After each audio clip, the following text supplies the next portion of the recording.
Wagwan, beautiful people. What's up, guys? Welcome once again to another episode of Nino and Lo Cooking in the Kitchen. Yeah, we're back. Today I'm going to be making for you a rack of New Zealand lamb, and let me tell you something. I'm going to be adding to this some pistachio and breadcrumb crust with a little Dijon mustard, and I'm going to finish that off with a nice red wine reduction, and let me tell you, it's going to be the bomb. So stay tuned as we get cooking. Let's get cooking, guys.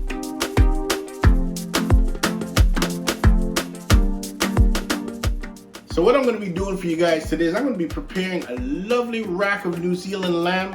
And I've got my lamb here. I've got roughly about a 2.5 pounder. But before I do anything else, I'm going to be taking my cloth here. I'm just going to damp my cloth a little bit. And what I'm going to do is spread this cloth underneath the board, your cutting board. So what this does, guys, is it prevents it from slipping. As you know, when you start cutting away, the board's going to be slipping and sliding. So let me just put the cloth under there. As you can see, that's nice and firm. It sits very tight. So as you can see, here's my rack. I've got roughly about 7 bones with a little piece here on my rack. And as you can see, there's a bit of fat cap on here. So generally what we're looking for is this piece of loin here. This is the value. This is the premium cut. This is the Lamborghini of lamb right here. So we've got this little piece of fat cap sitting here, as you can see. So what I can do is I can just use my knife and cut away, but what I prefer to do is just to use my finger and just to kind of peel away at that fat cap. Just remove it from the meat, or from the loin, and then I'm going to go in and just put my knife up against the bone and just slide it. Just slide my knife along the bone, and that will just remove that piece of fat cap. All right, so you just be careful because you've got the knife coming towards you, so you got to be very careful with that. Make sure your knife is nice and sharp. But if you just run it along the bone, just like I'm doing there, guys, you won't leave and remove any kind of meat. It'll just remove the fat cap, which you really don't want. Just cut away, just slide your knife right along the bone. Look at that. All right.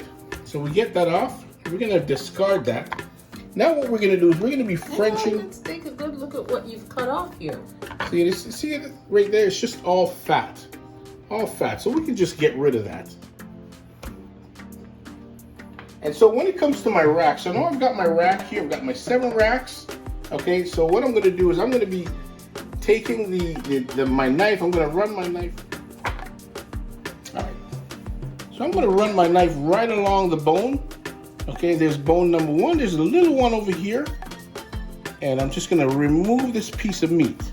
Just take that out of there. I'm just going to go to the very end. And you got to be very careful with your knife that you don't cut your fingers. So, okay, just bring your knife right down, straight down to the loin. Once you reach the loin, just make a turn up the other side. And we'll just keep removing that, keep repeating that process until we get all these bones all cleaned up properly. Look at that. So you spread the bones apart, run the knife along the bone till you get to the loin, turn, and up. And we're just going to repeat this over and over until we get this rack of lamb. What we call this a French cut. All right, so this is Frenching a rack of lamb.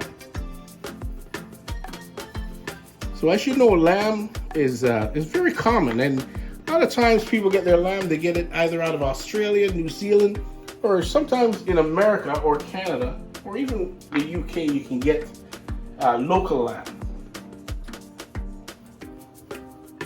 So we can just clean away here.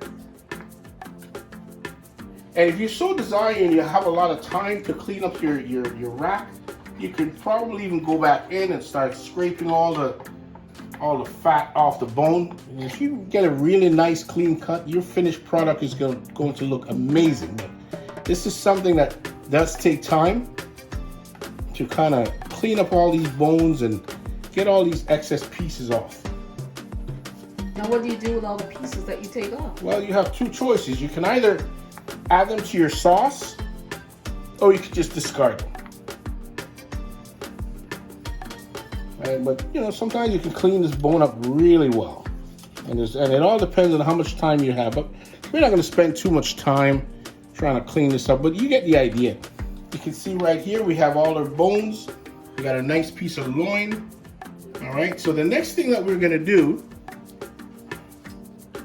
is we're going to remove all the silver lining. As you can see, all the silver lining along the loin. Okay, so what we're just going to do is we're just going to get our boning knife underneath one piece of the silver lining. We're going to turn our knife on an upward angle. Okay, this way we're just removing all the silver and we're not taking any meat with us, because this stuff is it's real precious and we can't afford to part with it. Okay, again, I'm going this way. I'm turning my knife upwards and see very little meat will come off on that. So just the tip of your knife in, you turn it upwards, and you just remove. And why are we removing this part? Well, the silver lining itself, and again, because the loin is very precious, and you don't want to lose any of it, the silver lining itself becomes very chewy. And you really don't get the full feel of having a quality piece of meat if you're having to chew through all the silver lining. All right, so let's just flip that around and see if we can get some of this stuff off here. Just turn upwards and remove.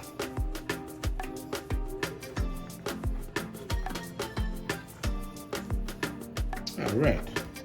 Here's another little piece here. We don't want to take too much of this because I suspect that if you remove this, all of it, it's going to just separate the meat. And we don't want to do that. We want to get as much of it out of there as possible. Okay, there's the piece that's attached right there. Okay, as you can see, that piece there is attached to this. And if we were to try and remove this piece, we're going to lose all this meat out here. Okay, so I'm just going to take, let's just flip it back around here. Just gonna try to get in here and just get a little piece of this. Not gonna get all of it off, but for the most part, we will remove all this chewy stuff. All right, so look at that. We have a good quality piece of meat. Just take this little piece off here. There we go. And look at that rack, a lovely piece of meat. Most of your silver lining is gone. The meat's looking really lovely. And from here, we're just going to season our meat. So once I get my loin all cleaned up, all tidied up, I'm about ready to add some salt and pepper to it. Let's grab some salt. And again, with lamb is got a very gamey taste. So I like to add a little extra salt to it to kind of reduce that little gaminess. Get some black pepper on there. Get to the underbelly.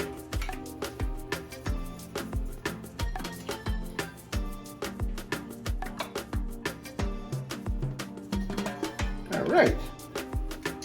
So I've got the salt and pepper all sprinkled onto my rack of lamb. I'm going to add as well to this some onion powder as well as some garlic powder. Get some garlic powder on here. And I'm also going to add some fresh thyme leaves. Just get some fresh thyme leaves on there. Let's get a little bit more, get another sprig. And absolutely, we're going to be adding some rosemary. Now, rosemary and lamb are like, they just go well together. Just going to get some of that on there.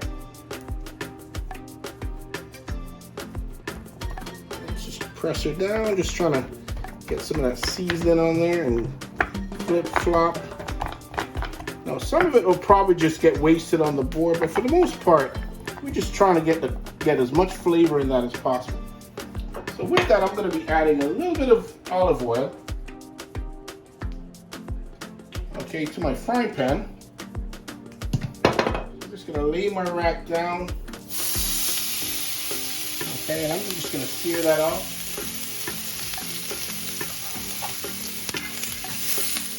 Now, how long do you keep it on each side?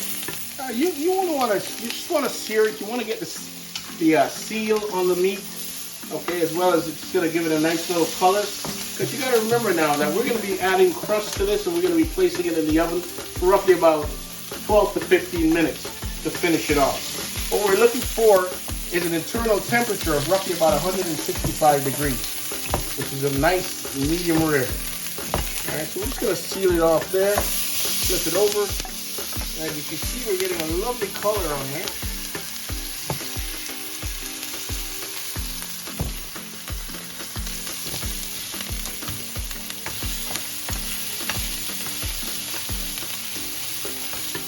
Just trying to get everything in there, get the seal going. I want to just turn it on to the ends just to get a seal.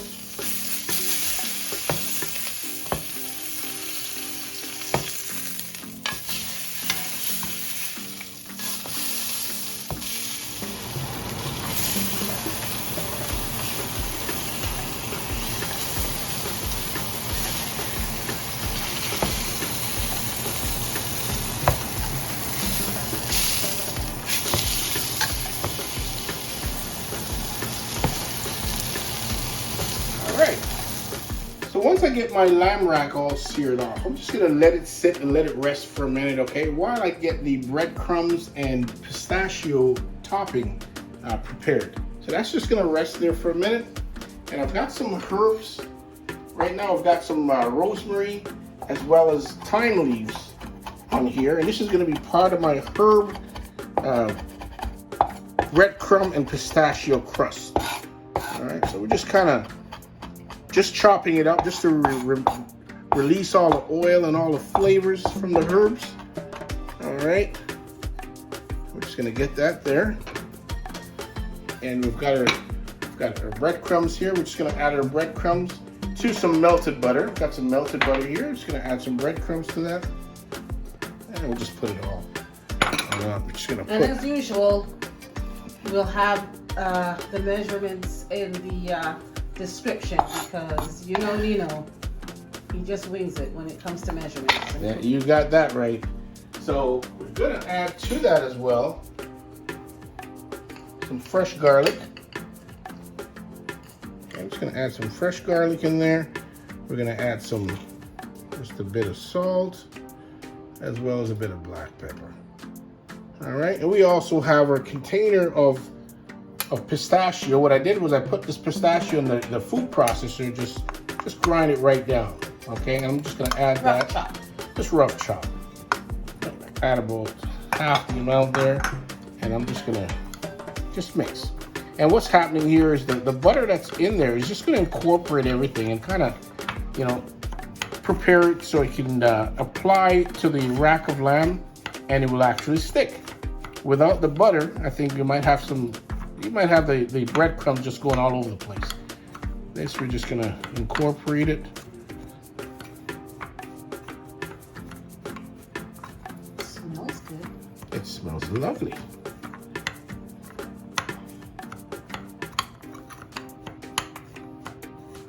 All right, so once we get that all prepared, we're just gonna sit that off to the side, and we're gonna get our rack of lamb all involved again.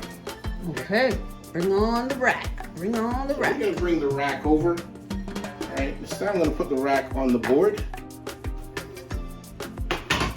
I'll move this over here, and I'm gonna get some Dijon mustard. All right, let's get a spoon.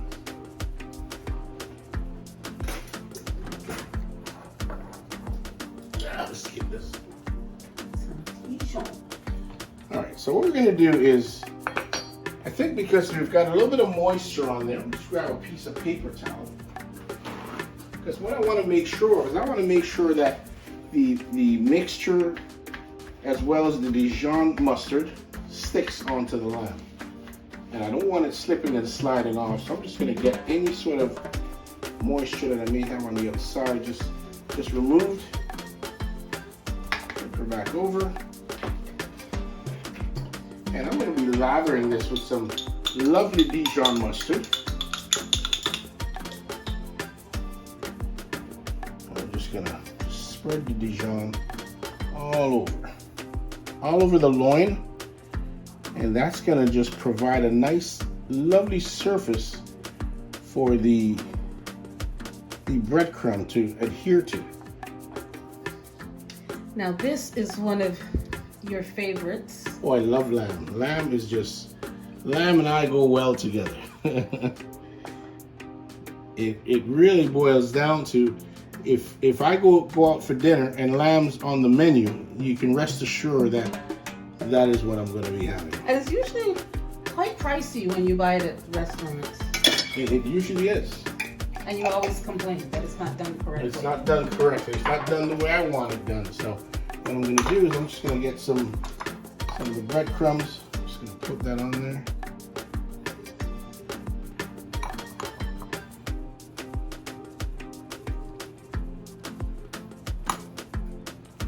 And we're just going to sprinkle away, and we're just going to try to add and make a nice little crust. All right. So what I'm going to do is I'm going to get my hands involved here, and I'm going to just pat it down, just so it adhere to the loin. Get a nice crust going there. And everything is just adhering.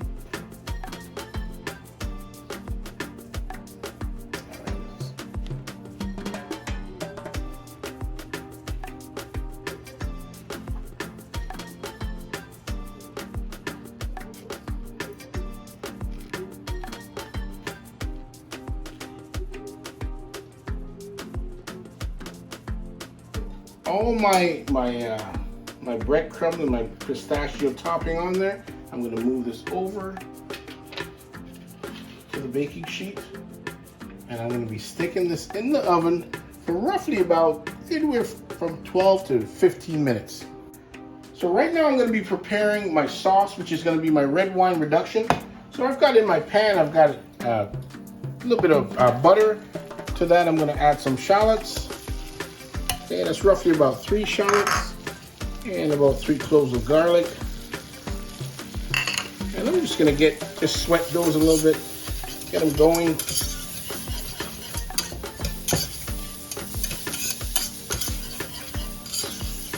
And it really doesn't take a whole lot to sweat these, just to kind of get all the flavor out of there.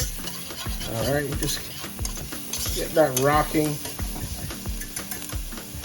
And I'm going to be making a red wine reduction. So to that, I'm going to be adding some red wine.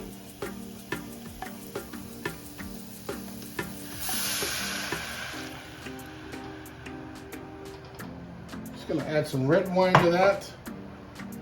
And just let it cook away.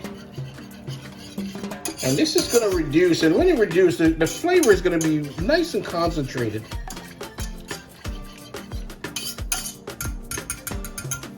I've got my reduction going, my red wine reduction. I'm going to just drop a sprig of rosemary as well as a sprig of fresh thyme leaves in there.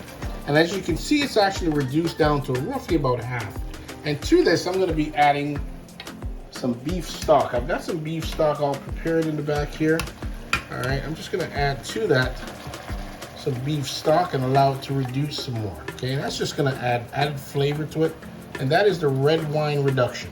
I'm just going to give it a roughly about 3 ladles, just a small lamb that I've got there. So we're just going to reduce that to half.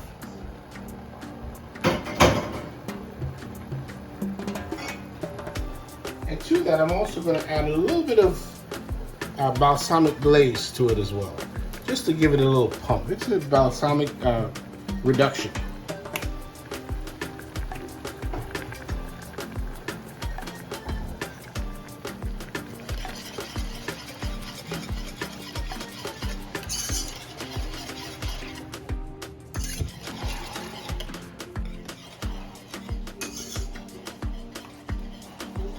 Might have to add a bit of cornstarch to this to kind of give it a little bit of body. It's looking like it's lacking a little bit of body. So a little bit of cornstarch, okay, or arrowroot, anything you've got, just to add a little bit of body to it. It just needs a little bit of help there, just to kind of firm it up a little bit. That looks good. And I'm just going to turn the stove off. Okay, and I'm going to have to strain that off.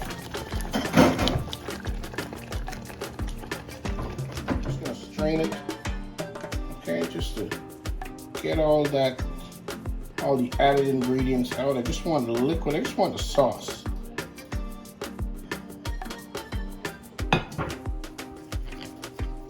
Get my rubber spatula and just kind of help it along.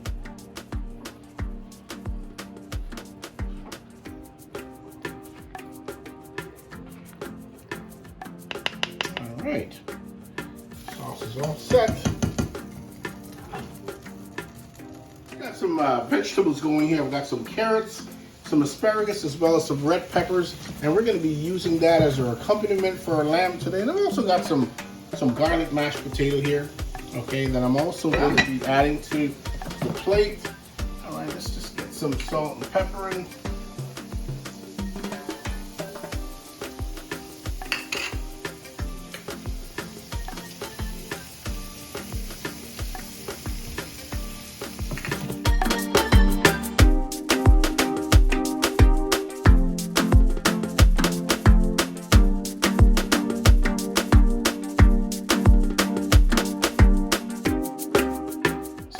To remove my lamb from the oven, and what I'm looking for ideally is 165-degree internal temperature.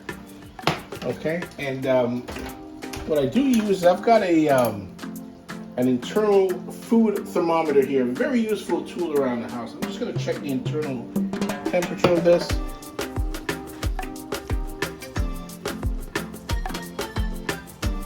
And again, it's entirely up to you if you want it medium, you want it medium rare, you want it medium well, it's entirely up to you. So as it stands and rests, we have to remember that the cooking process is still going on. So roughly I'm looking for 160, 165 degrees.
So this is my finished product here. This is a rack of lamb with mashed potatoes and asparagus with carrots and red pepper. I've also got a reduction, red wine reduction. This is absolutely delightful. Get a little bit of everything in there.